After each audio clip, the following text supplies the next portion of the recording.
اس کا مذہب سے کیا تعلق؟ یہ تو تاریخی ہسٹری ہے. یعنی سیدنا خالد بن ولید کی ایک بات آپ کو معلوم ہوئی, سیدنا عمر کی بات ایک کسی دوسرے کو معلوم ہوئی, اس کے اندر کوئی تنازع پیدا ہو گیا, اس تنازع کا دین سے کیا تعلق ہے؟ اس کا میری آخرت کی فلاح سے کیا تعلق؟ یعنی جب ہم یہ کہتے ہیں کہ ہم خدا کا پیغام لینے جا رہے ہیں تو وہ خدا کا پیغام اس میں نہیں چھپا ہوا کہ رسول اللہ حاضر ہیں کہ غائب ہیں, یا اپنی قبر میں سنتے ہیں کہ نہیں سنتے ہیں, یا مثلا ان کو یا رسول اللہ کہا جا سکتا ہے کہ نہیں کہا جا سکتا. اس کا اس سے کوئی تعلق نہیں. ہمارے اکابر یا اسلاف معصوم تھے یا نہیں تھے. دین کا, مذہب کا ان بحثوں سے قطعاً کوئی سرے سے تعلق ہی نہیں ہے. لیکن آپ ہماری سوسائٹی میں جائیں, آپ مذہب کو دیکھیں گے تو وہاں یہ چیزیں زیر. تو ہم کیا کر رہے ہیں؟ ہم نے یہ کیا کہ ہم لوگوں کو, ان نوجوانوں کو جو اللہ کی طرف متوجہ ہوتے ہیں, جن کی فطرت پکار رہی کہ خالق ہے, ان کو یہ بتائیں کہ دیکھو خالق کی بات ان سورسز میں بیان ہوئی ہے. اس لیے ہماری بات اتنی اہمیت اختیار کر جاتی ہے کہ یہ پوری بحث لوگوں کو یہ بتانے کے لیے ہے کہ جب تمہاری منہ پہ مذہب کا نام آئے, جب تمہارے ذہن میں خدا کی بات جاننے کی خواہش پیدا ہو, تو یہ سورسز ہیں ان کی طرف رجوع کرو. ان میں ہم کہاں پہنچے تھے؟ قرآن. یہاں ایک قطع کلامی کر دوں, سیکوینس نہیں ٹوٹے گا آپ کی بات کا. یہ جو رویہ ہے نا کہ تاریخی فیکٹس یعنی کہ ہسٹری کی روشنی میں مذہب کو انٹرپریٹ کرنا, یہ جتنا ٹریجک ہے اتنا ہی ان مائی اوپینین نیچرل بھی ہے. کیونکہ دیکھیں ہمارا مسیحیت والا بیک گراؤنڈ نہیں ہے, ہمارا اسلامی بیک گراؤنڈ کے اندر اللہ تعالیٰ نے ہمیں ایک دم ایک بہت بڑی سلطنت دے دی. یعنی کہ آپ صلی اللہ علیہ وسلم کی دنیا سے رخصت ہونے کے ود ان 50 ایئرز مسلمان تقریباً آدھی دنیا پہ اپنی ایمپائر بنا چکے تھے. اس کے اندر پھر قانون بھی وجود میں آیا, اس کے بعد پھر بڑے بڑے مارکے وجود میں آئے, بڑی بڑی شخصیات وجود میں آئیں. آج کل جو ڈرامہ سیریل ایتھرول چل رہا ہے, وہ جو پاکستانی پی ٹی وی پہ بھی چل رہا ہے, تو بڑی اچھی کاوش ہے, by the way it's a great serial. اس طرح کی اتنی ہسٹوریکل واقعات سے بھری پڑی ہے ہماری تاریخ کہ ہم نے اس ہسٹری کو مذہب کے ساتھ بالکل وہ کر دیا, کیا کہتے ہیں, فیوز کر دیا, گند گیا ہے, گند گیا ہے. اللہ تعالیٰ کا پیغام ہسٹری میں کہیں گم ہو گیا. اور ہسٹری کا تو عالم یہ ہے حسن بھائی کہ آج تک آپ یہ بھی نہیں طے کر پائے کہ 9/11 کس نے کیا تھا. دیکھیں آدھی دنیا سوچتی میں لادن نے, آدھی دنیا کہتی CIA ہے. ہسٹری کا تو یہ عالم ہے کہ کوئی ہسٹوریکل واقعہ ہو جائے اس کے اوپر کوئی ایک ٹروتھ سامنے نہیں آتا. اور یہ ماڈرن ڈے ہسٹری کی بات ہو رہی ہے, کجا کہ 1400 سال پہلے کی ہسٹری کو آپ سامنے رکھ لیں اور پھر کہیں کہ ہم اس میں خدا کا پیغام سمجھیں. بالکل ایسے. یعنی جو آپ نے جس طرف توجہ دلائی کہ ہماری جو مذہبی فکر ہے وہ اصل میں انہی چیزوں کے ساتھ گندھی ہوئی ہے. یہ سب بیگیج ساتھ لے کر آتی ہے وہ. یعنی ہم جب مولوی صاحب کے پاس جاتے ہیں کہ ہمیں دین پڑھائیں تو اس دین میں یہ چیز شامل ہوتی ہے کہ وہ بتائیں کہ جو طرح سے سیدنا عثمان اور سیدنا مثال کے طور پہ علی کے مابین کس معاملے میں اختلاف ہوا, خلافت کا انعقاد کیا تھا, اور تاریخی واقعات اور کربلا اور واقعہ فدق اور اہل بیت اور اطرت اور یہ ساری چیزیں یہ گند چکی ہیں. لیکن جب آپ کریٹیکل انالیسس کی بیس پر لوگوں کو یہ دعوت دیتے ہیں تو دعوت تو ہمیشہ اسی بات کی دی جائے گی نا جو خالص بات ہے. آپ لوگوں کو یہی کہیں گے کہ بھائی سائنس پڑھنی ہے تو پاکستان کے اندر کسی شخص کے اس دعوے پہ کہ پانی سے گاڑی چل سکتی ہے, سائنس کو بنیاد نہ بناؤ. سائنس کی بنیادیں یا سائنس کی منہاج وہ بالکل الگ موجود ہے. تو ہم اسی کی دعوت دے رہے ہیں لوگوں کو کہ آؤ مذہب کو جاننا ہے تو مذہب کے سورسز کو دریافت. تو پہلا سورس کیا تھا؟ قرآن مجید. اب وہ سمرائز کرنا تاکہ پھر آگے بڑھیں. قرآن کے بارے میں ہم نے دیکھے 3 باتیں جانی تھی. قرآن کو جب ہم نے اطمینان ہو گیا کہ یہ رسول اللہ نے ہمیں دیا تھا, علمی طور پہ عقلی طور پہ کھولا, تو 3 باتیں یہ کتاب ہمیں پکار کے بتا رہی ہے. پہلی بات کہ یہ دین کی آخری کتاب ہے, پہلی کتاب نہیں. گویا دین کی پوری الہامی روایت وہ اس کے پس منظر میں کھڑی ہوئی ہے. دوسری بات یہ قول فیصل ہے, یہ حرف آخر ہے, یہ میزان فرقان مہیمن ہے, اس کی روشنی میں سب چیزوں کا فیصلہ ہوگا, یہی بساط و قصور ہے. تیسری چیز واضح زبان میں ہے, اس کے معنی, اس کے مفاہیم, اس کے مطالب, اس کی تعویلات کون فیصلہ کرے گا؟ اس کے الفاظ فیصلہ. ہم نے بڑی تفصیل سے آخری نشست میں آپ کو یاد ہوگا لفظ کی بحث کی تھی کہ اگر کسی صحابی سے, کسی عالم سے, کسی فقیہ سے قرآن کی کوئی تعویل ہمیں ملے تو اس کو لفظ کے ہورائزن میں کوالیفائی ہونا چاہیے. تو یہ اس کتاب کا ڈومین ہے. ایک اور چیز جو دین کا سورس ہے اس کو کہا جاتا ہے سنت. ہمارے عام طور پہ کیا ہوتا ہے کہ لوگ اپنے علم کو ٹرمینالوجیز میں چھپا لیتے ہیں, بھول جائیں اس ٹرمینالوجی کو. سنت یہ بڑی ویسے کنٹروورشل تو نہیں کہہ سکتے, بڑی ایک ہیٹڈ قسم کا ٹاپک آ گیا. So are we moving now to the second source? جی اچھا, سیکنڈ سورس یعنی کہ ہم نے قرآن پہ جتنی ہو سکتی تھی ابھی تک بحث وہ مکمل کر لی ہے, اور ہم آ رہے ہیں سورس نمبر 2 جو کہا جاتا ہے, وچ از, میں لکھ لیتا ہوں, سنہ/حدیث. ٹھیک ہے, بیکاز ہمارے ٹریڈیشنل نیریٹو میں اس کو ایک ہی تقریباً سمجھا جاتا ہے. یہاں پہ میں صرف اتنی بات کہنا چاہوں گا کہ آگے کنورسنگ اسلام میں اگر اللہ کرے یہ چلتا رہے تو ہم نا اسپیسیفک ایشوز پہ بھی آئیں گے نا, جیسے پردے کا ایشو ہو گیا, جیسے جہاد کا ایشو ہو گیا, اور کیا اس کا ریاست کا مذہب ہو سکتا ہے, نہیں ہو سکتا, تکفیر کے معاملات. لیکن وہ نہیں ہم اپنا پوائنٹ آف ویو سمجھا پائیں گے جب تک سورسز کے اوپر ہم کلیئرٹی نہیں حاصل کرتے. ہر چیز جس کو آپ کہیں گے نا دینی تصور ہے, اس پوری بحث کا مقصد یہ ہے کہ آپ کو ہر منطق, ہر فلسفہ, ہر رائے اس کے ساتھ آ کے اٹیچ کر کے منوانی پڑے. سورسز پہلے پھر سمجھنے پڑیں گے بڑے شدید طور. جی ہاں جی, اسی لیے اس پہ ہم غور کر رہے ہیں. اور بطور طالب علم میں سب کو دعوت دیتا ہوں, ہم خود اس سفر سے گزر رہے ہیں کہ اس کو جانے کے مذہب جب ہم کہتے ہیں کہ خدا کی بات ہے تو پھر خدا کی بات کو تو پھر ثابت کرنا پڑے گا نا کہ خدا کی بات ہے کہ نہیں. بالکل ٹھیک ہے نا. تو آگے بڑھتے ہیں. دیکھیے جب ہم نے اس قرآن کا مطالعہ کیا, ابھی اس کو بھول جائیں. سنت تو میں نے اس لیے بتایا کیونکہ لوگوں کی تفہیم کے لیے, سمجھنے کے لیے ٹرمینالوجی بھول جائیں کہ آپ ایک دوسرا سورس ہے, ٹرمینالوجی بھول جائیں. کتاب کو جب ہم نے کھولا, یہ کتاب رسول اللہ نے مجھے دی, رسول اللہ صلی اللہ علیہ وسلم سے کچھ باتیں کر رہی ہے یہ کتاب. میں چند باتیں بتا دیتا ہوں آپ کو ان میں سے. مثلا رسول اللہ صلی اللہ علیہ وسلم کو اس کتاب نے کہا کہ ثم اوحینا الیک, پھر ہم نے تمہاری طرف یہ وحی کی, ان اتبع ملت ابراہیم حنیفہ, کہ تم ابراہیم کے ٹریڈیشن کی پیروی کرو. اچھا, اسی طرح اس کتاب میں رسول اللہ صلی اللہ علیہ وسلم کو یہ کہا وَجَاهِدُوا فِي اللَّهِ حَقَّ جِهَادِهِ وَاجْتَبَاكُمْ, کوشش کرو اللہ کے راستے میں جتنی کوشش کا حق ہے کرنے کا, جس نے تمہیں منتخب کر لیا ہے. وَمَا جَعَلَ عَلَيْكُمْ فِي الدِّينِ مِنْ حَرَجٍ, اور تمہارے لیے دین کے معاملے کو حرج نہیں رکھا. مِلَّةَ أَبِيكُمْ إِبْرَاهِيمَ وَسَمَّاكُمُ الْمُسْلِمِينَ مِنْ قَبْلِ وَفِي هَذَا, اپنے جو پیروں ہیں ابراہیم, ان کی ملت, ان کے ٹریڈیشن کی پیروی کرو جن کو خدا نے مسلمان بنایا تھا. من قبل, اپنی کتاب میں, وفی حاضر, اس کتاب میں بھی, یعنی وہ بھی مسلمان تھے, تم بھی مسلمان ہو. پھر قرآن مجید نے انہی پیغمبر کو یہ بتایا کہ قل کہہ دو اننی ہدانی ربی دینا قیما ملت ابراہیم حنیفہ, اللہ تعالیٰ نے الی صراط مستقیم دینا قیما ملت ابراہیم حنیفہ, یعنی اللہ نے مجھے سیدھے راستے کی طرف توفیق دی ہے. وہ سیدھا راستہ کیا ہے؟ ملت ابراہیم.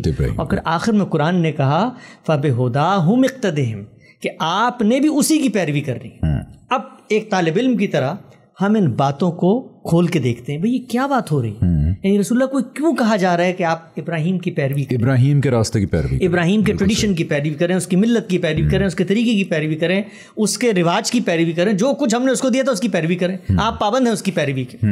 یہ بات جب ہم نے قرآن میں پڑھی تو فوراً سے ہمارے ذہن میں کیا بات آنی چاہیے؟ سوچیں کیا آنی چاہیے. یہ جو بات پڑھی تو آنی چاہیے کہ جو پیروی کرنے کا کہا جا رہا ہے وہ اس وقت کہیں زندہ ہی ہوگا نا. بہت اچھی بات, یعنی پہلی بات تو یہ ہے, بہت خوبصورت بات کی آپ نے, کہ جب میں آپ کو یہ کہوں, میں پہلے ہاں چلے, میں آپ کو کہوں کہ حسن بھائی جا کے ٹوپی پہنا ہے, ہاں ٹھیک ہے, ٹھیک, صرف اگر میں اتنا جملہ کہوں گا تو اس کا مطلب ہے کہ آپ کو بھی پتا ہے کہ ٹوپی کیا ہے, اور ٹوپی ایگزسٹ بھی کرتی ہے, ٹھیک ہے. فار ایگزامپل اگر ٹوپی ہی نہ ایگزسٹ کرتی ہو یا ٹوپی پہننے کا رواج ہی نہ ہو دنیا کے اندر, تو میں آپ سے کیا کہوں گا کہ پھر ڈفرنٹ بات کروں گا نا. پہلے تو آپ بتائیں گے کہ پہلے میں کہوں گا حسن بھائی ایک چیز ہوتی ہے ٹوپی, نہیں ایک چیز ہوتی ہے جو آپ کا سر ڈھانپتی ہے, وہ اس طرح کی بنی ہوتی ہے, اس کو آپ پکڑیں اور اپنے سر پہ اس طرح پہن لیں کہ یہاں تک سر آپ کا چھپ جائے, اور اس کا نام آج سے ہم رکھتے ہیں ٹوپی. یہ دو ڈفرینسز ہیں. تو جب کہا جا رہا ہے کہ ملت ابراہیم ہے, حضرت ابراہیم کو فالو کریں, کا مطلب یہ ہے کہ ان کی پریکٹسز نون ہوں گی, تو اس لیے ڈیٹیل نہیں آئی. یعنی یہ بات بڑے اچھے طریقے سے آپ نے واضح کی, اور شکریہ میری ٹوپی کو بار بار بیچ میں لانے کے لیے. لیکن ٹوپی پہ نا کنورسنگ اسلام کا ایک لوگو بھی لگوانا ہے. لیکن آپ یہ دیکھیے, سادہ سی بات ہے نا, کوئی دقت ہوئی آپ کو سمجھنے میں؟ نہیں. آپ نے بڑی اچھی مثال دی, 20 مثالیں دی جا سکتی ہیں. بھائی میں کہتا ہوں اس راستے پہ جاؤ, وہ راستہ ایگزسٹ کرے گا تو میں جاؤں گا نا. اللہ تعالیٰ کے بارے میں آپ یہ تصور کر سکتے ہیں کہ وہ کسی ایسی چیز کے بارے میں کہیں جو ہو نا, جو موجود نہ ہو؟ کیسے ہو سکتا ہے؟ یعنی میں اور آپ نہیں تصور کر سکتے, تو پھر وہ کیسے کر سکتے ہیں؟ تو اللہ نے قرآن مجید میں نے 5-6 مقامات بتائے, 20 مقامات ہیں, پامال مضمون ہے, ہر جگہ پر, ہر صفحے پر بکھرا ہوا ہے, کہا جا رہا ہے اس کی پیروی کرو. تو پہلی بات کیا معلوم ہوئی؟ ایگزسٹ کرتی.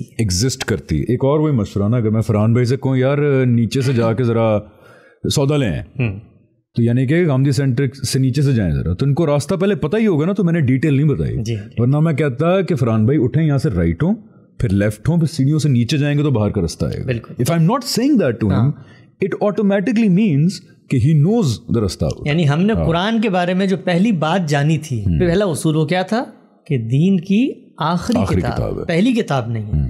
اب اگلا سوال پیدا ہوتا ہے, اگر پہلی کتاب نہیں ہے, آخری کتاب ہے, تو جو پہلے لوگ موجود تھے اور دین شروع سے ایک ہی ہے, قرآن نے بتا دیا شرع لکم من الدین ما وصی به نوح والذی اوحینا الیک ما وصینا به ابراہیم وموسیٰ وعیسیٰ ان اقیموا الدین ولا تتفرقوا فیہ. ایک ہی دین ہے, ایک ہی دین ہے. تو سوال یہ پیدا ہوا کہ بھائی جب دین ایک ہے تو مقصد بھی ایک ہونا چاہیے. جب مقصد ایک ہے تو پھر مقصد کو جس طریقے سے امپلیمنٹ کرتے ہیں اس امپلیمنٹیشن کا قانون بھی ایک ہونا چاہیے.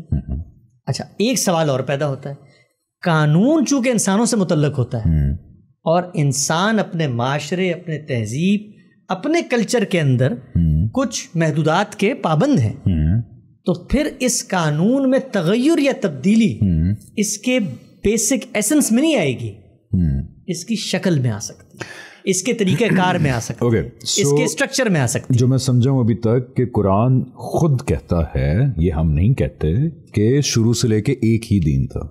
تو یعنی کہ دین ایک ہونے کا مطلب ہے کہ اس کے اہداف بھی ایک ہی ہوں گے, اس کی امپلیمنٹیشن کے جو بیسک پرنسپلز ہیں وہ بھی ایک ہوں گے. یعنی کہ اللہ تعالیٰ کی سنت کہہ لیں اس کو, اپنے دین کے حوالے سے اللہ تعالیٰ کی سنت بھی ایک ہی ہونی چاہیے. یہ why do you conclude that? Change بھی تو ہو سکتی ہے. اچھا, ایک مثال دیتا ہوں آپ کو یہ بات سمجھانے. ہو سکتا ہے, نہیں میں اپنا پوائنٹ آف ویو نا کامن مین سے لے کے آ رہا ہوں. ہو سکتا ہے کہ دین کا پہلے مقصد صرف ہو کہ لوگوں کو عبادت کروانی ہے, لیکن آخری دفعہ جب قرآن آیا, آپ صلی اللہ علیہ وسلم آئے, تو ہو سکتا ہے مقصد اور چینج ہو گیا کہ اب عالمی لیول پہ جو ہے وہ نافذ ہونا ہی ہے. اب یہ جیسے ڈاکٹر اسرار صاحب نہیں کہتے تھے کہ اللہ ان کو جنت نصیب کرے, کہ اسلام جب نافذ نہیں ہوتا تو مذہب ہوتا ہے, لیکن جب نافذ ہو جائے تو وہ دین ہوتا ہے. تو آداب چینج بھی تو ہو سکتے ہیں. تو بس پھر وہی کام کریں گے جو ہم نے پچھلی 3 قسطوں میں کیا ہے, کہ انگلی پکڑیں گے آپ کی, ہم کہیں گے بالکل ٹھیک کہہ سکتے ہیں, آپ سے غلطی, آپ کیسے غلط بات کر سکتے ہیں, آئیے اپنی بات کو اس کتاب کے الفاظ سے کوالیفائی کر دیں. یہ دیکھ رہے ہیں آپ سورسز ہوتی کیا ہیں, یعنی کچھ بھی کہیں آپ. اور میں لے میں ہوں, لیکن مجھے پتا قرآن میں لکھا ہے کہ اور اللہ تعالیٰ اپنی سنت میں کبھی تبدیلی نہیں کرتا. قرآن مجید یہ بتاتا ہے کہ جب دین شروع سے ایک ہے, قرآن مجید جب یہ بتاتا ہے کہ دین کا مقصد کیا ہے, قرآن مجید جب یہ بتاتا ہے کہ پیغمبر کو بھیجتے کیوں ہیں, تو پھر وہ پیغمبروں کی داستان سناتا ہے نا. تو پھر آپ پیغمبروں کی داستان میں اگر کوئی کانٹرڈکشن پیدا ہو گئی ہے, پہلے پیغمبروں کو حکومت قائم کرنے کے لیے بھیجا گیا تھا اور ان کو کسی اور مقصد سے ان کو حکومت کے لیے بھیجا گیا ہے, تو یہ سب کے سب فلسفے, سب کے سب نظریات. میں یہ نکلوانا چاہ رہا تھا کہ قرآن اٹس سیلف بتاتا ہے, اٹ سیلف بتا رہا ہے. یہ آپ کی اور میری کوئی لاجیکل ازمپشن نہیں ہے. وہ جو کہتے ہیں نا گاندھی صاحب, آپ میں ہم سارے لاجک سے سمجھنے کی کوشش کرتے ہیں, قرآن بتا رہا ہے جگہ جگہ. پلیز ایک منٹ ذرا اس کو مزید ایکسپلین کر دیں کہ اللہ تعالیٰ نے سمرائز کر کے کہاں کہاں بتایا ہے کہ میری سنت نہیں بدلتی ان معاملوں کے. دیکھیں وہ تو قرآن مجید کے اندر صفحے پہ اللہ تعالیٰ نے بتایا, ولن تجد لسنت اللہ تبدیلا.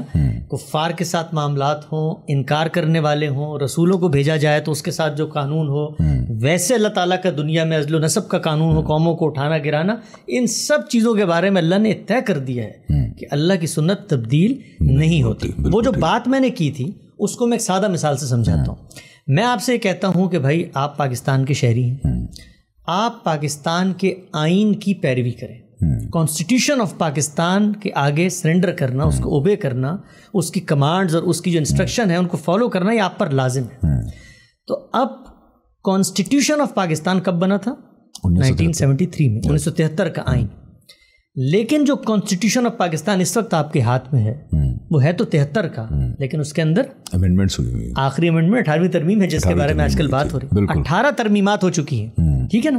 تو جب میں آپ سے کہوں گا کہ آئین کی پیروی کریں, تو اس کا مطلب یہ کہ آئین جس حالت میں, جس کیفیت میں, جن اضافوں کے ساتھ اس وقت موجود ہے, آپ نے اس کی پیروی کرنی. اچھا, ایک پوائنٹ میں یہ بھی سمجھاؤں کہ ہمارے جو پچھلی امتیں تھیں جیسے یہود ہیں یا نصارہ ہیں, میرے خیال ڈفرینس یہی ہے کہ آج کے دور میں اگر کسی سے کہا جائے کہ آپ پاکستان کے آئین کی پیروی کریں, وہ کہیں بھی ہم تو صرف اس آئین کی پیروی کریں گے جو 1973 میں آیا تھا. 1973 کے بعد جو بھی ترامیم ہوئی ہیں, آئی ایم سوری, ہم نہیں فالو کریں گے, یہ ہماری پہلے سے امتوں کا میرا خیال ہے یہ والا ایک. دیکھیں یہ اس میں پوائنٹ کیا ہے, اس میں پوائنٹ یہ ہے کہ جب دین نے یہ کہا کہ تم نے ابراہیم کے رستے کی پیروی کرنی ہے, ابراہیم کی ملت کو فالو کرنا ہے اور دین شروع سے ایک ہے.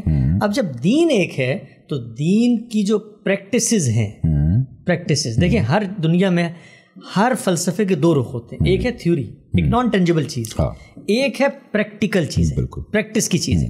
سوال یہ پیدا ہوتا ہے کہ جو پریکٹیکل چیزیں ہیں ان کو تو سوسائٹی پریکٹس میں ہی دکھائے گی نا, روز کرے گی تو پریکٹیکل چیزیں بنے گی. زکوٰۃ دینی ہے, میں نے چیریٹی کرنی ہے, میں نے نماز پڑھنی ہے, میں نے حج کرنا ہے, میں نے عمرہ کرنا ہے. اب کیسے کرنا ہے وہ؟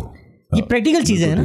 سوال یہ پیدا ہوا کہ یہ جو پریکٹیکل چیزیں ہیں ان پریکٹیکل چیزوں کو انیشیٹ جیسے بھی ہوئی ہوں, لکھ کے ہوئی ہوں, بول کے ہوئی ہوں, آسمان سے آواز آئی ہو, جیسے بھی ہوئی ہوں, ایک دفعہ انیشیٹ ہو گئی اگر, اب وہ سوسائٹی کا مشترکہ کمبائن حافظہ ہے, کمبائن میموری ہے. کیوں؟ مثال دیتا ہوں میں آپ کو. آپ نے, میں نے نماز پڑھنا سیکھی, کیسے سیکھی؟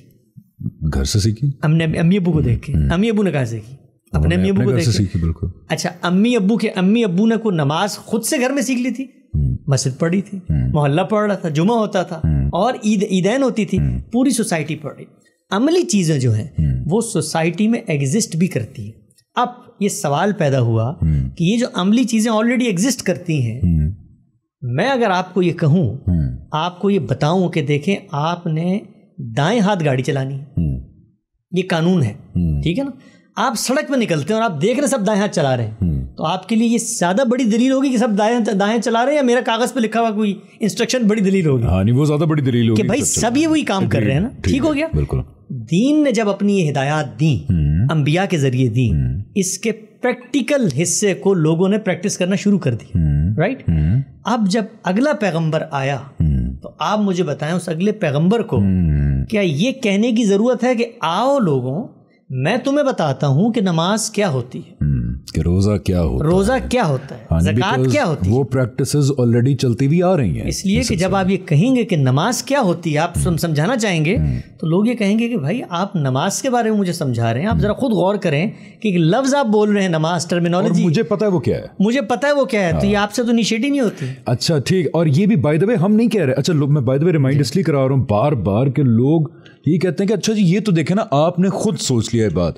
یہ قرآن کہتا ہے کہ اور نماز پڑھو اس طرح جس طرح اپنے سے پہلوں کو پڑھتا ہوا دیکھتے ہو, روزہ رکھو جیسے اپنے پہلے سے. بھائی آج رمضان آج کل چل رہا ہے, ہم ابھی افطار کر کے آئے ہیں, کیا کرتے ہیں ہم رمضان میں, کیا آیت پڑھتے ہیں, کتب علیکم الصیام کما کتب علی الذین من قبل, جیسے کہ تم سے پہلوں پہ فرض کیا. یہی معاملہ نماز کا ہے. ہم نے موسیٰ کو کہا اپنے گھروں کو قبلہ بنا لو, ہم نے نوح کو کہا نماز پڑھو.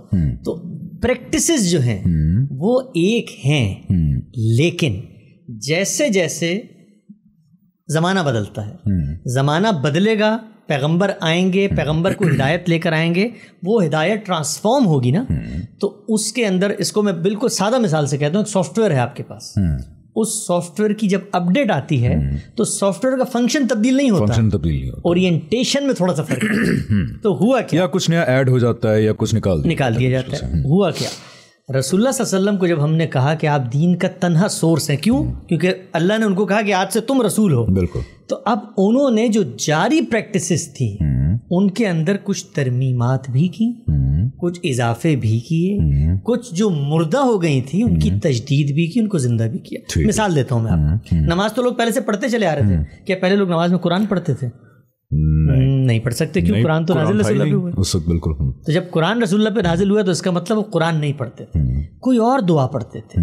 اس دعا کو قرآن کے آنے کے بعد پیغمبر نے ریپلیس کر دی قرآن کے اس کے ساتھ, قرآن کے ورسز کے ساتھ. بالکل. اور یہ بالکل ایک نیچرل چیز ہے, ایسے ہی ہونا چاہیے. قبلہ بھی چینج ہوا, وہ بھی ایک مثال ہے. یعنی قبلہ پہلے وہاں پر تھا, اللہ تعالیٰ نے. اچھا یہ بھی ایک دلیل ہے نا کہ پہلے ہمارا جو قبلہ اول تھا وہ تو جروسلم میں تھا. نہیں, وہ ان کے لیے تھا, یہاں والوں کے لیے یہ والا تھا. یہاں والوں کے یہ والا تھا, لیکن پہلے ہم نے دین ابراہیمی کے لیے اس کی پیروی کی. پھر اگر وہ چینج کیا تو بتایا گیا قرآن کے اندر. نہیں, وہ تو یہی اسی قبلے پہ مسلمان پڑھ رہے تھے. وہاں بھی دیکھیں کیا ہوا, آپ نے سوال کر دیا تو بیچ میں اس کو مختصر جواب دیتا ہوں. ہوا کیا, بڑی خوبصورت چیز ہے جو اللہ تعالیٰ نے وہاں کی. ہوا یہ کہ مسلمان خانہ کعبہ کی طرف منہ کر کے نماز پڑھ رہے ہیں. ٹھیک ہے, رسول اللہ کے عہد میں پڑھ رہے ہیں, آپ سے پہلے پڑھ رہے ہیں, سب اسی طرف پڑھ رہے ہیں. بالکل صحیح. یہود اس طرف کر کے پڑھ رہے ہیں. اچھا, اب کیا ہوا, تو یہود نے ان سے یہ مطالبہ کیا کہ بھائی یہ جو قبلہ ہے تو قبلہ تو خدا کا وہ بھی ہے نا, تو تم اپنے قبلے کے اوپر نازاں ہو, فخر کرتے ہو, ہمارے قبلے کی پیروی نہیں کرتے. اللہ تعالیٰ نے یہ آزمانے کے لیے کہ یہ قوم کیا اس حمیت میں مبتلا ہے کہ ہمارا قبلہ، ہمارا ٹریڈیشن، ہماری پیغمبری.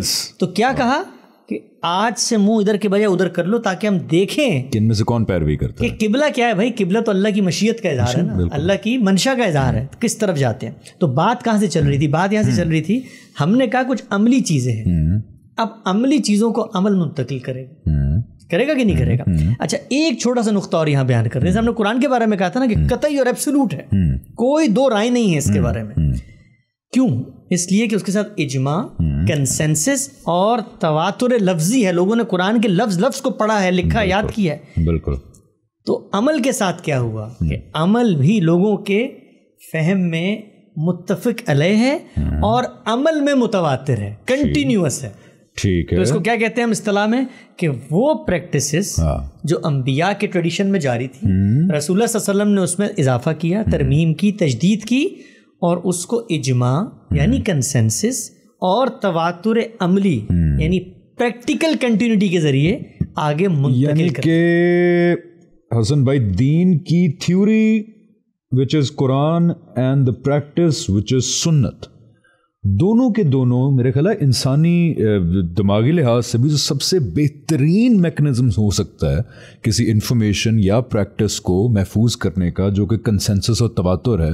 تو یعنی قرآن اور اس کی پریکٹس، ہمارے پاس کنسنسس کسی 10 لوگوں کا نہیں، علماء کا نہیں، پوری جنریشن کا کنسنسس اور تواتر 1400 سال سے جو چلتا آ رہا ہے اس سے پہنچا. اچھا اسی لیے آپ کبھی نوٹس کریں لوگوں کو بتانے کے لیے کہ اس کے بعد بریک سے واپس آ کے پھر ول کنٹینیو یہیں سے کہ سنت کی طرف آ رہے ہیں، کیوں ڈفرینس نہیں ہے مسلمان امت کے اندر کہ 5 نمازیں ہیں سب مانتے ہیں، لیکن نا کتنے فرقے ہیں، کتنے سیکٹس ہیں، کتنی سیاسی موومنٹس چلیں، کتنی ایمپائرز بنی، گریں، لڑائیاں ہوئیں، جنگیں ہوئیں، آج تک کسی سیکٹ نے آگے یہ نہیں کہا یا یہ مین اسٹریم نہیں بنا کہ یہ نمازیں تو 3 ہیں یا نمازیں 8 ہیں. کسی نے نہیں کہا.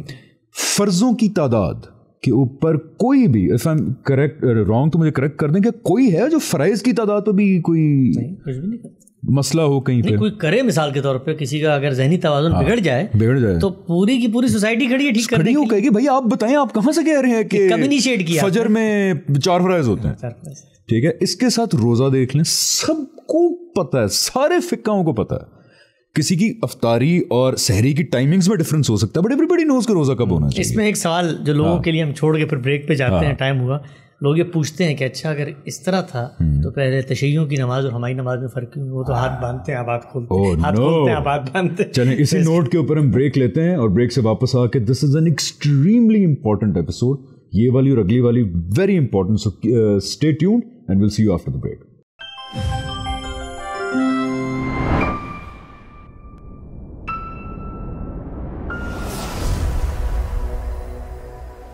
جی welcome back to conversing Islam. ہم سورسز پہ آ چکے ہیں اور سورسز کے اندر we've completed in summarized way Quran, اور اب ہم موو کر رہے ہیں اس بات کے اوپر کہ قرآن کے اندر جو دین بتایا گیا اس کی جو اپلیکیشن ہے فزیکلی اس کی طرف ہم آ رہے ہیں. So without wasting further time please continue. Hasan بھائی یہ بڑی امپورٹنٹ اکیڈیمک پوائنٹ ہے جس کو ہم ہٹ کر رہے ہیں. جی دیکھیں پھر سے جوڑ لیتے ہیں تاکہ لوگوں کے ذہن میں بات تازہ رہے کہ میں بطور ایک عام آدمی کے مذہب کے بارے میں جب غور کرتا ہوں تو مذہب نہ کسی تاریخی واقعے کا نام ہے، نہ کسی کے حق و باطل پہ ہونے کا نام ہے، نہ اس بات کا نام ہے کہ کس نے دروازے سے کس کو دھکا دیا تھا، نہ اس بات کا نام ہے کہ کس میدان میں کیا کون جیتا تھا. میں نے ابتدا میں آپ سے عرض کیا تھا کہ مسلمانوں کے معاشرے میں جا کر ان کی مذہبی فکر کو اگر آپ ڈی کوڈ کریں تو آپ کو جو موضوعات ان میں دلچسپی کے نظر آئیں گے ان میں سے کسی ایک کا بھی مذہب سے کوئی تعلق نہیں.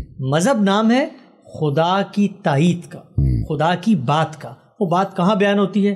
قرآن مجید میں. علمی عقلی طور پہ طے ہو گیا اللہ کی کتاب ہے، قرآن کو کھولیں گے. قرآن کو ہم نے کھول لیا تو وہ نقطہ جس سے ہم نے آج گفتگو کا آغاز کیا تھا وہ یہ تھا کہ جب اس نے یہ کہا کہ تم ملت ابراہیم کی پیروی کرو، جب اس نے یہ کہا کہ تم ابراہیم ہی کے ٹریڈیشن پہ ہو، وہ سماکم المسلمین من قبل وفی ھذا، اس کو اللہ نے مسلمان بنایا تھا اور تمہیں مسلمان بنایا ہے. تو آپ نے اس کا کیا نتیجہ نکالا تھا کہ وہ ٹریڈیشن لازمی پایا جانا چاہیے، وہ ہوگا تو اس کی طرف توجہ دلائی جائے گی. پہلا نقطہ. دوسرا نقطہ یہ تھا کہ جب یہ کہا کہ اس کی پیروی کرو تو بالکل ٹھیک کہا. کیوں؟ اس لیے کہ اگر دین ایک ہے، خدا ایک ہے, اس کی سنت ایک ہے, اس کے پیغمبر ایک ہیں, تو پھر اس کا طریقہ کار, اس کے ورچوز, یعنی اس کا نصب العین, اس کا آدرش, وہ ریچولز, وہ فزیکل سمبولک پریکٹسز, وہ بھی ایک ہونی چاہیے. پھر ہم نے اس پہ تفصیل سے بات کی تھی کہ وہ ایک ہوں گی لیکن ان کے اندر تغیر بھی ہو سکتی ہے, تبدیلی بھی ہو سکتی ہے, امینڈمنٹ بھی ہو سکتی ہے. جس طرح ہم نے آئین کی مثال دی, آئین کی مثال 1973 کا ہی آئین ہے لیکن اس کے اندر امینڈمنٹس ہوئی ہیں. تو آپ کو جب کہا جائے گا کہ آئین کو مانو تو اس کا مطلب ہوگا کہ آئین جو اس وقت تمہارے ہاتھ میں اس کو مانو. تو ایک عام آدمی جب قرآن کو کھولتا ہے تو قرآن انگلی پکڑ کے اس کو توجہ دلاتا ہے کہ مذہب کی کچھ عملی پریکٹسز بھی ہیں. ان عملی پریکٹسز کو اس بات پر آتے ہیں اب کہ کیا قرآن کو لکھنا چاہیے تھا. تو ہم نے آپس میں اس پر گفتگو کر کے طے کیا تھا کہ اگر وہ لکھتا تو ہم سوال اٹھاتے. لوگ عام طور پر پوچھتے ہیں قرآن میں نماز کا کہاں ذکر, قرآن میں حج کا پورا طریقہ کہاں بیان ہوا ہے, قرآن میں کتنی زکوٰۃ دینی ہے, یہ تو کہیں لکھا ہوا ہی نہیں ہے. تو اب یہ بنیادی سوال پیدا ہو گیا نا کہ بھائی سورس ہے دین کا اور اس کے اندر تو یہ کانٹینٹ ہی نہیں, جس کی ایکسپلینیشن یہ دی جاتی ہے کہ وہ پایا جاتا ہے احادیث کے اندر. تو اب تک جو ہم نے بات کی, اگر کوئی آپ کو آ کر یہ کہے کہ نہیں ہے, آپ اس کو یہ کہنے کی پوزیشن میں ہوں گے کہ اگر ہوتا تو تب میرے لیے پرابلمٹک. اگر ہوتا طریقہ کار کا مطلب تھا یہ کوئی نئی چیز ہے, یا نئی چیز ہے یا بالکل ہی بھولی جا چکی, تاریخ کے پنوں میں وہ بالکل ہی گم ہو گئی کہ قرآن میں اللہ تعالیٰ کو دوبارہ انٹروڈیوس کرانا پڑا اس کو. اگر طریقہ کار مینشن ہوتا سے میں یہ کنکلوژن ڈرا کرتا. یہاں پر کوئی شخص یہ کہہ سکتا ہے کہ آپ نے کہا کہ دین کی جو عملی پریکٹسز ہیں, جو فزیکل پریکٹسز ہیں, ان کو تو سننا میں جاری کر دیا کیونکہ پورا معاشرہ کر رہا ہوتا ہے, وہ معاشرہ آگے ٹرانسفر کر رہا ہوتا ہے. تو کوئی شخص کہہ سکتا ہے کہ بھائی مثلاً میراث کے احکام ہیں وہ بھی تو عملی ہیں, وہ بھی تو چل ہی رہے ہوں گے نا. یا مثلا کوئی شخص کہتا ہے کہ قرآن مجید میں زنا کی سزا بیان ہوئی ہے یا چوری کی سزا بیان ہوئی ہے, وہ بھی تو عملی کام ہے. تو وہ وہاں سے آپ کیوں نہیں لیتے ٹریڈیشن سے؟ سوال پیدا ہوتا ہے کہ نہیں؟ تو دیں جواب اگر ہوتا ہے تو. نہیں تو لیجسلیشن ہے نا, وہ تو اچھی بات کی کہ وہ ایک ایسی چیز ہے, وہ ایک ایسی چیز ہے جو کبھی کبھی ہوتی ہے. یعنی کہ دن میں 5 وقت انسان زنا کر کے کوڑے مارے جاتے ہیں اس کو, کیا روز انسان کو چوری کر کے ہاتھ کاٹے جاتے ہیں. وہ کتاب کا حکم پہلے بھی کتاب کا حکم تھا, اس کتاب کے حکم کو ریپلیس کر دیا کتاب کے دوسرے حکم, اس حکم نے, یعنی کہ 1973 کے آئین کے اندر 18ویں ترمیم نے ریپلیس کر دیا جو اس سے پہلے والی چیز تھی. تو اس کو مسلمانوں کے ٹریڈیشن میں نہیں ہونا چاہیے, اس کو کتاب ہی میں ہونا چاہیے. کیوں؟ پہلے نہیں تھی نا, کیونکہ پہلے بھی کتاب کا حکم تھا, اب بھی کتاب کا, لیکن پہلے کتاب کا حکم ڈفرنٹ تھا. اگر وہ چینج ہوا ہے تو وہ نئے سرے سے اللہ تعالیٰ بتائیں گے, نئے سرے سے کتاب میں آنا چاہیے, اس کا عملی چیزوں سے کوئی تعلق نہیں. آگے بڑھاتے ہیں اس بات. لوگ یہ کہتے ہیں, یہ تصور گاندھی صاحب نے اپنی کتاب میں ایک جملہ لکھا کہ سنت کا مطلب کیا ہوتا ہے؟ طریقہ, رستہ. وہ رستہ پٹا ہوا, اس پہ لوگ بہت چل چکے ہیں, یہ اس کا لفظی معنی ہے. اصطلاح کے اندر ہم اس تعریف میں گئے کہ بھائی اللہ تعالیٰ رسول اللہ کو کہہ رہے ہیں کہ ابراہیم کی ٹریڈیشن کو فالو کرو, تو وہ طریقہ وہ رستہ جو ابراہیم کا تھا. لوگ یہ سوال کرتے ہیں کہ بھائی یہ آپ کہاں سے لے کر آ گئے ابراہیم کی سنت کو یہاں پہ؟ دین تو رسول اللہ سے شروع ہوا, انہوں نے ہمیں سنت دی, یہ آپ کہاں پیچھے چلے گئے؟ یہ کس کی؟ نہیں, یہ بھی ہوتا ہے کہ نہیں ٹھیک ہے دین ابراہیمی کی اصطلاح بھی ہمارے یہاں مشہور ہے, لیکن آپ صلی اللہ علیہ وسلم جب آئے تو پچھلی تمام چیزیں منسوخ ہو گئی. یعنی کہا یہ جاتا ہے کہ جیسے پہلے لوگ کچھ اور کام کرتے تھے اور اب کچھ اور کام کرتے ہیں, بہت بڑی غلط فہمی ہے. آپ قرآن مجید کو پڑھیں, قرآن مجید کہتا کیا ہے ان لوگوں کو؟ وَيْلٌ لِّلْمُصَلِّينَ, اللہ کی یعنی لعنت ہو حرم کے پروہت ان نمازیوں کے لیے. نمازیوں کے لیے حرم میں کیا کر رہے ہیں؟ وہ نماز پڑھ رہے ہیں, دکھاوے کی نماز. ایک اور بھی تو حدیث مبارکہ کے ہی ریکارڈ میں, ہسٹوریکل ریکارڈ میں ملتی ہے نا ایک روایت, جہاں پہ ایک صحابی بعد میں جو بنے, انہوں نے آپ صلی اللہ علیہ وسلم کی بعثت سے پہلے کا واقعہ بیان کیا کہ میں وہاں گیا اور میں نے نماز پڑھی. وہ کیا تھی؟ دسیوں صحابہ ہیں. سیدنا ابو ذر کی روایت ہے کہ رسول اللہ پر ایمان لانے سے پہلے فجر بھی پڑھتے تھے, عشاء بھی پڑھتے تھے. خود رسول اللہ صلی اللہ علیہ وسلم نبوت سے پہلے حرم میں جاتے تھے. سب حرم کے اندر لوگ حج کرنے آتے تھے. یہ جو آپ سنتے ہیں قریش مکہ کیا کرتے تھے, حرم کے پروہت تھے نا, حج پہ جو لوگ آتے تھے ان کو پانی پلاتے. حرم بھی ایگزسٹ کرتا تھا, حج بھی ایگزسٹ کرتا تھا, نماز بھی ایگزسٹ کرتی تھی. لوگ عام طور پہ سمجھتے ہیں کہ وہاں جو لوگ تھے, میں ایک مثال کے طور پہ بتا رہا ہوں آپ کو, وہاں جو لوگ تھے وہ دین, خدا, رسول, انبیاء, پیغمبروں کی روایت اس سے بیگانہ. ایسا بالکل نہیں تھا. ایسا ہی تھا جیسے آج اسلام کو مانتے ہوئے کوئی ایک فرقہ کسی غلط فہمی کا شکار ہو جاتا ہے. وہ مسلمانوں کے آج بھی ہوتے ہیں نا, وہ ایک فرقہ تھے, یعنی وہ مسلمانوں اسی دین کا ایک فرقہ تھے جو اللہ تعالیٰ کہتے ہیں میں نے آدم علیہ السلام سے شروع کیا, تو اسی دین کا فرقہ ہے. مشرکین بھی, عیسائی بھی, یہود بھی, اسی ایک دین کا فرقہ. اچھا, لوگ عام طور پہ یہ بھی پوچھتے ہیں کہ بھائی یہ جو بات آپ کر رہے ہیں اس کو رسول اللہ سے شروع کیجئے نا. اگر لینی رسول اللہ سے ہے, ظاہری بات ہے ابراہیم علیہ السلام کا دور تو پری ہسٹورک دور ہے نا. میں تو وہاں جا نہیں سکتا ٹریڈیشن کو دیکھنے کے لیے, میں تو اپنے محلے کے امام کو فالو کروں گا جس نے 14 سال میں نماز کو مجھ تک پہنچایا ہے. تو آپ اس کو وہیں سے شروع کیجئے. وہاں سے ہم کیسے شروع کریں جب قرآن پیغمبر کو کہہ رہا ہے کہ تم پیچھے سے شروع کرو, پیچھے سے فالو کرتے ہوئے. اچھا, یعنی کہ یہ پوائنٹ تھوڑا سا امپورٹنٹ اس لیے کہ ہمارے ہاں تصور یہ آتا ہے نا, جو پڑھایا جاتا ہے کہ آپ صلی اللہ علیہ وسلم جب آئے تو پچھلی تمام چیزیں منسوخ ہو گئیں.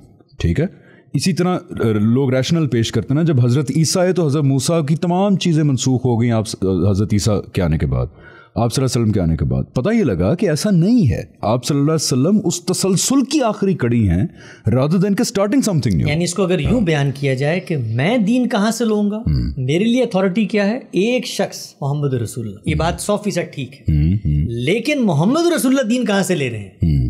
وہ دین انیشیٹ کر رہے ہیں, دین ایجاد کر رہے ہیں, نیا دین بنا رہے ہیں. اس کی نفی خود محمد رسول اللہ اور یہ قرآن مجید کرتا ہے. بالکل صحیح. اچھا, ایک اور مثال دیتا ہوں. لوگ عام طور پہ مثالوں سے سمجھتے ہیں. ہم یہاں مغرب میں بیٹھے ہوئے ہیں, امریکہ میں ہیں اس وقت. آپ امریکہ میں کہیں بھی جائیں, آپ کو اگر چھینک آتی ہے, آپ کے منہ سے چھینک نکلے گی, اور جو اہل کتاب آپ کے قریب کھڑا ہوا ہوگا وہ آپ کو ایک کلمہ کہے گا, اس کا نام ہے بلیس یو. یہ بلیس یو کیا ہے؟ الحمدللہ جو ہمارا ہے, یہ وہ بلیس یو ہے جو انبیاء کی سنت ہے. بالکل جس طرح ہمارے یہاں بھی رائج ہے وہاں. اور یہاں کیوں ہے؟ اس لیے کہ یہ انبیاء کے ماننے والے ہیں. یہ اسی مذہب کا ایک فرقہ بن چکے ہیں. عملی پریکٹس کا معاملہ یہ ہوتا ہے کہ یہ ان میں بھی جاری ہے. بریک سے پہلے ایک سوال آپ نے یہ کیا تھا کہ جب ہم یہ کہتے ہیں کہ نماز ٹریڈیشن نے منتقل کی, اجماع, کنسنسس اور پریکٹیکل کنٹینیوٹی سے ہم تک پہنچے, ہاں تو یہ پہنچی ہے, تو اس میں فرق کیسے؟ اہل تشیع تو ہاتھ چھوڑ کے پڑتے ہیں. ہاں یہ پوچھنا تھا. لوگ عام طور پہ کہتے ہیں جب آپ مذہب کی بحث کریں, ہم پوری بحث کو ان طلبہ کے لیے جو مذہب کی طرف آنا چاہتے ہیں ہیمر کر کے بار بار بتائیں گے کہ جب آپ کے سامنے یہ آرگومنٹ ہے نا, کس کو فالو کریں ہم؟ لوگ کہتے ہیں نا اسلام کو تو مان لیں, بھائی کس کا اسلام مانے؟ شیعوں کا مانے, سنیوں کا مانے, اہل حدیثوں کا مانے, حنبلی, شافعی, مالکی, کس کا مانے؟ تو ہم ان کو یہ کہتے ہیں کہ آپ بتائیے کہ پرابلم کیا ہے آپ کو اسلام میں. تو وہ مثال پیش کرتے ہیں کہ بھئی آپ دیکھیں نماز ہی مختلف ہے. کیا مختلف ہے نماز؟ نماز بطور سنت جب جاری کی گئی, یعنی ایک پریکٹیکل عملی پریکٹس کے طور پہ جاری کی گئی, تو جو چیزیں اس میں آپشنل ہیں ان میں اختلاف ہے, جو چیزیں کمپلسری ہیں اس میں ان میں ادھر بھی اختلاف نہیں ہے. ان میں نکال کے دکھائیے اختلاف. مطلب آپ ذرا سرسری سے بتا دیں جو لوگ زیادہ ویل ورس نہیں ہیں, نماز کی ابتدا ہوگی کہ کیا ڈفرنس ہے نماز کے دونوں کے. بالکل ٹھیک. نماز میں قیام ہوگا, نماز میں رکوع ہوگا, نماز میں قعدہ ہوگا, نماز میں سجدہ ہوگا, فاتحہ پڑھی جائے گی اور قرآن ملایا جائے گا, تسبیح تمہید کے کلمات ہوں گے اور آخر میں دعائیں کی جائیں گی, سلام پھیر دیا جائے گا. یہ نماز ہے. اس کے اندر آپشنز کیا ہیں؟ مثلا ڈفرینس, کوئی شخص ہاتھ کھول کے نماز پڑھتا ہے یا ہاتھ باندھ کے نماز پڑھتا ہے, اس کا اس نماز کا جو کمپلسری حصہ ہے اس سے کوئی تعلق نہیں. اس کا تعلق انسان کی سعادت سے ہے کہ جب وہ کھڑا ہو تو کھڑا ہونے کے بعد اس کے لیے کون سا سمبل زیادہ مؤدب ہونے کی نشانی. کوئی کھول کے کھڑا ہو جاتا ہے, کوئی بند کرے. یعنی کہ اس یہاں پہ اختلاف کے اندر بھی جو فنڈامنٹل ہے اس کے اندر کوئی اختلاف نہیں. یعنی یہ اختلاف روا رکھا گیا تاکہ انسان اپنی طبیعت, اپنے مزاج, اپنے ذوق سے کام کرے. اسی طرح لوگ کہتے ہیں بھی نماز کے اذکار میں اختلاف ہے. لوگ اتحیات میں بیٹھتے ہیں, کوئی کچھ پڑھتا ہے, کوئی کچھ پڑھتا ہے, اور جو پڑھتا ہے وہ رسول اللہ سے ثابت کرتا ہے. ہم نے تو یہ سنا ہے جب رسول اللہ سے آپ نے 5 باتیں ثابت کر دی, اس کا مطلب کیا ہے؟ کہ وہ کمپلسری اس کے اندر نہیں ہے. اس کا مطلب یہ کہ جب آپ نے 5 آپشن دے دیے, ایک چیز کمپلسری ہے ہی نہیں. جو چیز کمپلسری ہے وہ کیا ہے؟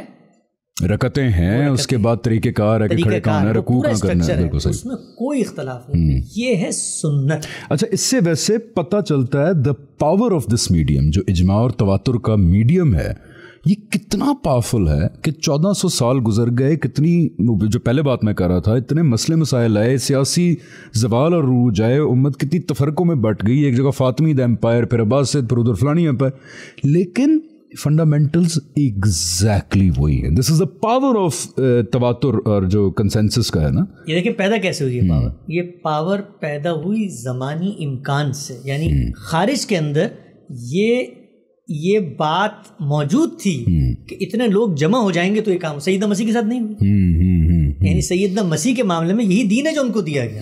ابھی آپ نے ایک بات کی تھی کہ لوگ کہتے ہیں کہ وہ آئے تو پچھلی منسوخ ہو گئی. ان کے تو خطبات شروع یہیں سے ہوتے ہیں کہ میں منسوخ کرنے نہیں آیا تورات. ایگزیکٹلی, بالکل بھائی میں تورات کو زندہ کرنے آیا ہوں, اس کو زندہ کرنے آیا ہوں, اس کو ریوائیو کرنے آیا ہوں. بالکل ٹھیک ہے, اوکے. سو ہم یہاں تک پہنچ گئے نا کہ تواتر کنسنسس, ٹھیک ہے, یعنی ضروری ہے, اور اس کا تواتر ضروری ہے جنریشن در جنریشن. قرآن اور ہماری عبادات یا وہ چیزیں جو فرائض ہیں, جو فنڈامنٹل ہیں, حج, روزہ, زکوٰۃ, نماز, یہ ساری چیزوں کے اندر اختلاف آج نہیں ہے. اس کا مطلب یہ ہے کہ ان کا جو میڈیم ہے کنسنسس اینڈ تواتر, اس کے تحت یہ ساری چیزیں ہمارے تک پہنچ گئی. وہ جس گاڑی پہ رکھ کے ہم تک پہنچی ہیں اس پر ہمیں اعتماد ہے کہ وہ سیدھی وہاں سے یہاں. پھر ایک مثال دوں چھوٹی سی, جیسے کہ نماز کیسے پڑھنی ہے, نماز کتنی پڑھنی. آپ صلی اللہ علیہ وسلم نے جو پچھلی امتیں کر رہی تھیں, جو سنت چلی آ رہی تھی, جو قرآن نے کہا آپ صلی اللہ علیہ وسلم کو کہ سنت ابراہیمی کو فالو کریں, جو وہ چلتی آ رہی تھی, ٹھیک ہے, اس کو جاری کیا. اس میں کچھ بدعتیں آ گئی تھیں تو اس کو کریکٹ کیا, اور کچھ اضافہ کرنا تھا تو وہ کیا, اور اس کو جاری کیا ایک پوری کی پوری جنریشن کو, جس نے آگے پوری کی پوری جنریشن کو جاری کیا. یعنی کہ ایسے نہیں ہو سکتا کہ میں پوچھوں کہ ظہر کی نماز پڑھنے کا طریقہ کون سی کتاب میں لکھا ہوا ہے, تو آپ مجھے کسی حدیث مبارکہ کتاب سے نہیں بتا سکتے. کسی کیا کہتے ہیں اس کو, جو روایت ہسٹوریکل آثار ہوتے ہیں اس میں سے بھی نہیں بتا سکتے. یہ پتہ کہاں چلے گا؟ پریکٹس سے پتہ چلے گا. اور کچھ فقہ کی کتابوں میں بھی اس کو کمپائل کیا گیا اس طریقے کا. فقہ کی کتاب کیا کرتی ہے؟ فقہ کی کتاب جو کچھ معاشرے میں ہو رہا ہے اس کو, ظاہری بات ہے انسان کر رہے ہیں نا, تو کچھ انسان اس کا ہسٹوریکل ریکارڈ بھی مرتب کر رہے ہیں. یعنی جو کچھ معاشرے, ہم وہاں سے جا کر لے نہیں رہے, ہم وہاں سے جا کر یہ دیکھنے کی کوشش کر رہے ہیں کہ کیا یہ اسی طریقے سے کنسسٹنٹلی پیچھے جاتا ہے یا پیچھے نہیں جاتا. ٹھیک ہے, وہ ایک پہلو یہاں پر اور میں بتا دوں. لوگ عام طور پہ, آپ کو یاد ہوگا کہ پہلی قسط میں جب ہم نے اس کا آغاز کیا تھا, میں نے کہا تھا کہ اکیڈمک رویہ پیدا ہونا چاہیے. وہ لوگ جو مذہب پر تنقید کرنا چاہتے ہیں یا مذہب کو قبول کرنا چاہتے ہیں, دونوں کے اندر تجزیاتی صلاحیت, کریٹیکل انالیسس کا رویہ پیدا. لوگ یہ پوچھیں گے کہ جو آپ نے پوری گفتگو کی ابھی, یہ آپ ہی کو پتہ چلی آج؟ وہی سوال جو آپ ہر نشست میں کرتے ہیں. یہ تو ہر چیز کے اوپر یہ سوال ہوتا نا کہ آپ کو پتہ چلا جا کے, تو اس پہ کیا کہیں گے؟ تو میں اس پہ یہ کہوں گا ان سے کہ دیکھیں, علم کا جو ٹریڈیشن ہے, جو میں نے پہلی گفتگو میں کہا تھا, اس ٹریڈیشن کے ساتھ ہمارا تعلق بہت کمزور ہو چکا ہے. ہم ابتدا سے دیکھیں امام شافعی سے کہ وہ ان عملی پریکٹسز کو کیسے ڈیفائن کریں. ان کی کتاب ہے الرسالہ, اس کو کھولیں, امام شافعی علیہ رحمہ کی. اس میں وہ بتاتے ہیں کہ بھائی یہ جو اللہ میاں ان کو کہہ رہے ہیں رسول اللہ کو بار بار ابراہیم کے ٹریڈیشن کی پیروی کرو, تو اس سے مراد کیا ہے, اور اس کو جو آگے جاری کرتے ہیں ان میں کون کون سی چیزیں آتی ہیں. تو وہ کہتے ہیں کہ یہ وہ چیزیں ہیں تنتقل کافہ عن الکافہ, جیل عن الجیل, جن کو جنریشنز منتقل کرتی امام شافعی. Very important information. اور اس میں پتہ ہے وہ مثال کے دیتے ہیں, نماز, روزہ, حج. آگے چلیں, آپ ابن عبد البر کو پڑھیں, بہت مشہور عالم دین. وہ اپنی کتاب جامع بیان العلم میں یہ بات بیان کرتے ہیں, بلکہ وہ تفریق کر کے بیان کرتے ہیں کہ بھائی یہ جنریشنز کا علم ہے, بلکہ وہ اس سے ایک آگے کی بات بھی کرتے ہیں جس کو ہم کرٹیسائز کرتے ہیں. وہ کہتے ہیں کہ یہ جو جنریشن کا علم ہے نا, اس کی کسی نے مخالفت کی تو اس کو گردن اتار دیں گے. گردن اتارنے کا بہت شوق ہے. نہیں, اس لیے کہ وہ دین سے انحراف کر رہا ہے نا, اس نے دین چھوڑ دیا ایک طریقے سے. اسی طرح آگے بڑھیں, تفاسیر کا ذخیرہ پڑھیں. آپ ابو بکر جساس کو دیکھیں, فقہا کو دیکھیں, آپ تبری کو دیکھیں, آپ آلوسی کو دیکھیں, کہیں نہیں دیکھ سکتے, اردو زبانی جانتے ہیں تو شاہ ولی اللہ علیہ رحمہ کی حجت اللہ بالغہ کا چھٹا باب پڑھ لیں. وہ بتاتے ہیں کہ ملت ابراہیم کی پیروی سے کیا مراد. Very good. یہی وہ علم کا ٹریڈیشن ہے. آپ کو یاد ہوگا کہ پہلی قسط میں نے بہت زور دے کر کہا تھا کہ لوگ, آپ نے مجھ سے پوچھا تھا کہ آپ گاندھی صاحب کی طرف آپ کا التفات کیسے ہوا, تو میں نے کہا اس لیے کہ وہ جو علم کا ٹریڈیشن ہے وہ اس میں کھڑے ہوئے ہیں. بالکل صحیح. ماضی سے واقف ہوں گے تو پھر آپ کے لیے جملہ کوئی پرابلم, خلاصہ کر دیتے ہیں گفتگو کا. خلاصہ یہ ہے کہ اب آپ میرے پاس ایتھیسٹ بن کے آئیں, یا میرے پاس امام ابو حنیفہ کے مقلد بن کے آئیں, یا جاوید احمد غامدی صاحب کے فالوور بن کے, دین کے بارے میں جب آپ کوئی جملہ زبان سے نکالیں گے تو مجھے اور آپ کو اور مذہب کے ہر طالب علم کو اکوپڈ ہونا چاہیے کہ ہم یہ کہیں کہ بھائی تمہاری گفتگو بہت سیر انگیز ہے, بڑے معنی اور مفاہیم اور مطالب اس میں پنہا ہیں, لیکن بات تم اللہ کی کر رہے ہو اور دلیل تم اپنے آپ سے دے رہے ہو. لے کر آؤ اس سورس سے دلیل. یہ فلٹر ہے, یہ کسوٹی ہے, یہ بساط ہے. آپ کو میں مزے کی بتاؤں, آپ دین کے اختلافات کی ایک فہرست بنائیں, معاشرے میں جائیں, لوگوں سے پوچھیں جو مذہبی اختلافات فہرست بنائیں, یہ 2 سورسز ہیں, ان 2 سورسز میں ان کو ڈالیں. یہ فلٹر ہے ایک طرح سے, یہ پھر قرآن اور سنت, قرآن اور سنت. اور لوگ عام طور پہ کہتے ہیں کہ صرف قرآن. بھائی صرف قرآن نہیں, صرف رسول اللہ. یار ختم کرتے ہیں, صرف رسول اللہ. بس آج کے ایپیسوڈ ختم کرتے ہیں کہ ہم یہ صرف رسول اللہ صلی اللہ علیہ وآلہ وسلم وہ ہیں جو بتائیں گے دین کیا ہے. ورنہ میں تو زیادہ توجہ سے بات کس کی سنوں گا؟ افلاطون ارسطو کی سن لوں. بالکل صحیح. میں تو کسی حکیم, کسی فلسفی, مجھے لگتا ہے کہ محمد رسول اللہ نے اس کو دین کی حیثیت سے جاری کیا تھا, میں تب مانوں, میں تو آنکھ اٹھا کر تب دیکھوں. بالکل صحیح. وہ ہیں, قرآن و سنت تو بعد میں ہیں, وہ کچھ نہ دیتے. ایک مثال دے رہا ہوں میں, ان کے پاس لوگ جمع نہ ہوتے, ایمان نہ لاتے, سیدنا مسیح والا معاملہ ہو جاتا, تو ان کی چند حکایتیں اور باتیں ہوتی ہیں نا اس طرح بائبل کے مجموعات میں لکھی گئی ہیں, تو ہم اس میں سے دین تلاش کرتے, اور اگر ہمارا فیصلہ نہ ہوتا تو پوری زندگی دیواروں میں سر مار کے رخصت ہو جاتے. ہم کہتے ہیں ہمیں نہیں پتا دین کیا ہے, ہمیں اختلاف کا فیصلہ کرنے والی کتاب نہیں ہے ہمارے ہاتھ میں. لیکن اللہ کے رسول نے کیا یہ معاملہ کیا؟ کیوں نہیں کیا؟ اس لیے کہ علم کے جس دور میں وہ آئے ہیں, لوگ یہ سوال پوچھتے ہیں نا, نبوت اور رسالت کیوں ختم ہوگی بھائی؟ نبوت اور رسالت کرنے کیا آتی ہے؟ وہ خدا کا یہ پیغام دینے آتی ہے نا, جو کمپلیٹلی پہنچا. 2 کام ہیں رسولوں کے, اتمام نعمت اور اتمام حجت. ان دونوں کا ڈاکومنٹڈ ریکارڈ کیا ہے؟ یہ آپ کے ہاتھ میں ما بین الدفتین, یہ کتاب. اس کتاب کو آپ ختم کر دیں, ہم بھی چیخ کے خدا سے مطالبہ کریں گے کہ رسول بھیجو. تمہاری سنت تھی رسول بھیجنا, تم نے وعدہ کیا تھا کہ تم کہاں ہے وہ ہدایت, تم کہتے تھے کہ میں نے جنت کے لیے منتخب کرنا ہے. تو جب تک یہ نہیں ہوگا تو خلاصہ کلام یہ ہے آج کی گفتگو کا کہ مذہب کے بارے میں ہر طالب علم کو مستحضر رہنا چاہیے, یاد رہنا چاہیے کہ کوئی عالم, کوئی فلسفی, کوئی حکیم, کوئی ابن قیم, کوئی مولانا مودودی, کوئی امام ابو حنیفہ, کوئی جاوید احمد غامدی بات کریں گے تو ہم ایز اے طالب علم ان سے یہ مطالبہ کریں گے کہ آپ کی بات سر آنکھوں پہ قرآن اور سنت سے اس کی دلیل لائیں, ورنہ آپ کی بات اور کانٹ اور ہیگر اور افلاطون اور ارسطو کی بات میں کوئی فرق نہیں ہے. Very nicely summarized. I think کہ ہمیں یہاں پہ ہی آج کنکلوڈ کرنا چاہیے before we move on to the حدیث پارٹ. اب اگلی ایپیسوڈ میں ہم یہ کریں گے نا, بیکاز آئی نو کہ جو دیکھ رہے ہوں گے ان کے ذہن میں ایگزیکٹلی اس وقت یہ چل رہا ہوگا کہ جی سنت اور حدیث کا جو آپس میں ایک کیا کہتے ہیں کچھ مسکنسیپشنز بھی ہیں, ان کا ایک ریلیشن شپ آپس میں ڈیولپڈ ہے. تو آپ کے ذہن میں سوال آ رہا ہوگا, آئی نو اٹ, کہ حدیث کیا ہے اور سنت کیا ہے, کیا دونوں ایک ہی ہیں, کیا سنت حدیث سے نہیں ملتی, حدیث میں اگر کوئی بات آپ صلی اللہ علیہ وسلم کی کہی ہوئی ثابت ہو جائے تو آپ کیسے اس کو نہیں اس طرح مان سکتے. یہ سارے سوالات we know about it, but we are addressing these issues ایک کیلکولیٹڈ طریقے سے, تاکہ ہم اپنی جو بات کہنا چاہ رہے ہیں وہ مؤثر طریقے سے پہنچ سکے آپ کی طرف. آج ہم نے یہ کنکلوڈ کیا, میرا کنکلوژن کی طرف چلیں کہ Quran word of God given to us by Muhammad رسول اللہ صلی اللہ علیہ وسلم, جن کو میں نے اس رسالت کے پورے واقعے کو دیکھ کے محمد ابن عبداللہ سے محمد رسول اللہ صلی اللہ علیہ وسلم مانا, عقلی طور پہ, علمی طور پہ, اور پھر انہوں نے جو سب سے مستند اپنی ڈاکیومنٹ دی جس پہ سب قائم ہے وہ قرآن مجید ہے, سورس نمبر 1. اس کے بعد کیا کوئی اور سورس بھی ہے؟ بالکل ہے. محمد رسول اللہ صلی اللہ علیہ وسلم نے کچھ پریکٹسز کو جاری کیا جو دین ابراہیمی کی پریکٹسز ہیں, اور ان کو ایکشن کے ساتھ جاری کیا, ایک پوری جنریشن کے سامنے جاری کیا. نماز ہے, روزہ ہے, حج ہے, اس کے علاوہ باقی پریکٹسز ہیں. وہ کیسے, اب سوال پیدا ہوا نا کہ قرآن اور سنت مان لیا, میرے تک کیسے آئیں؟ تو وہ کسی ایک کتاب کی صورت میں نہیں آئی, صرف ایک کوئی تاریخی کتاب, وہ کوئی 10 لوگوں نے ہمیں نہیں بتائیں, وہ کوئی 6 علماء نے نہیں بتائیں, وہ کوئی 2000 علماء نے نہیں بتائیں ہمیں. یہ قرآن اور سنت کیسے پہنچی ہماری طرف؟ پوری کی پوری جنریشن کے اجماع اور تواتر سے, یعنی کہ پوری جنریشن نے ایک کام ہوتا ہوا دیکھا, اس کو کیا, قرآن سنا, یاد کیا, لکھا, اگلی جنریشن کو پہنچایا. دس از انسانوں کے لیول پہ the most accurate way to transfer any information اور پریکٹس.